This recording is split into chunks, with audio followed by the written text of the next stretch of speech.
Hello all. Coffee plantation visitation అయిపోయిన తర్వాత అయితే డైరెక్ట్ ఇంకా రూమ్కి అయితే వెళ్ళిపోయి రెస్ట్ అయితే తీసుకున్నాం. ఎర్లీ మార్నింగ్ సన్ రైజ్ చూద్దామని చెప్పి మడగడ వ్యూ పాయింట్కి అయితే వెళ్ళిపోయాం. ఎందుకంటే మడగడ వ్యూ పాయింట్ అయితే మనకి అరకుకి నియర్లీగా ఉంటుంది.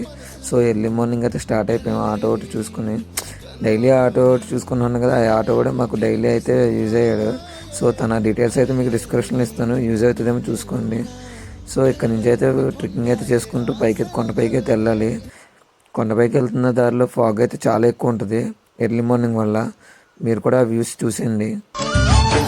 కూచిపూడి అన్న పదం కొత్త ఆట నేర్చిందా, పాపలాంటి లేత పదం పాఠశాలగా, కూనలమ్మ జానపదం పల్లె దాటి ఇక్కడ నుంచి చూడడానికి అయితే వ్యూ పాయింట్ చాలా బాగుంటుంది. ఇక్కడైతే ట్రెడిషనల్ డాన్స్ అని దింసా కూడా చేస్తున్నారు. టూరిస్టులు కూడా వాళ్ళతో కలిసి చేస్తారు. దానికి సపరేట్ కాస్ట్ ఉంటుంది. ఓకే ఫ్రెండ్స్, ఉంటాయి అయితే ఇంకా బాయ్ బాయ్.